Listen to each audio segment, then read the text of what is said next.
or something like that, everybody would say, "We must have Bogart. He's smart like hell, that man." In a way, he gave them great solace and comfort, I suppose. And so every morning, as I told you, Hat would shout very loudly, "What happening there, Bogart?" And he would wait for the indeterminate grumble, which was Bogart saying, "What happening there, Hat?" But one morning, when Hat shouted, there was no reply. Something which had appeared unalterable was missing. Bogart had vanished, had left us without a word. The men in the street were silent and sorrowful for 2 whole days. They assembled in Bogart's little room. Hat lifted up the deck of cards that lay on Bogart's table and dropped 2 or 3 cards at a time, reflectively. Hat said, "You think he gone Venezuela?" But no one knew. Bogart told them so little. And the next morning, Hat got up and lit a cigarette and went to his back veranda and was on the point of shouting when he remembered. He milked the cows earlier than usual that morning, and the cows didn't like it. A month passed, then another month. Bogart didn't return. Hat and his friends began using Bogart's room as their clubhouse.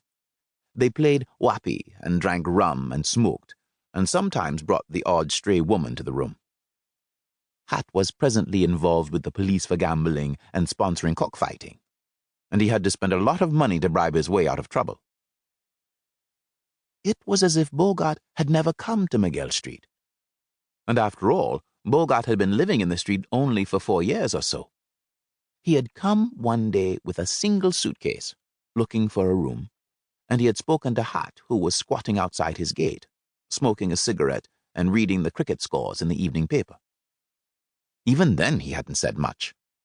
All he said, that was Hat's story, was, "You know any rooms?"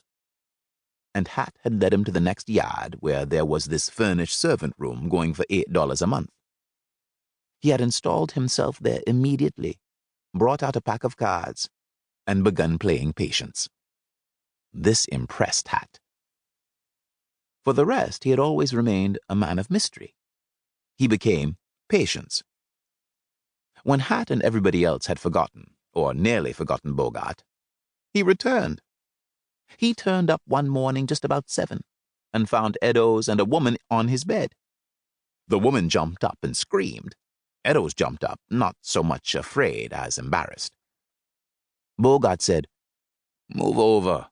I'm tired, and I want to sleep." He slept until 5 that afternoon, and when he woke up, he found his room full of the old gang. Eddowes was being very loud and noisy to cover up his embarrassment. Hat had brought a bottle of rum.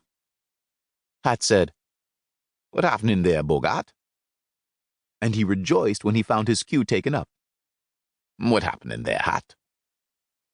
Hat opened the bottle of rum and shouted to Boy to go buy a bottle of soda water.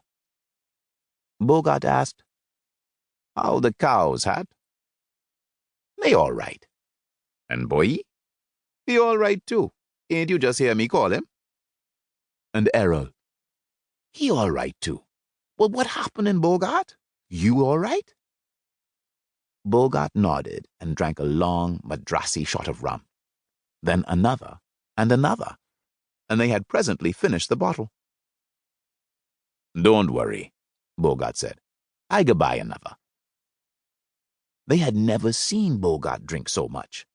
They had never heard him talk so much, and they were alarmed. No one dared to ask Bogart where he had been.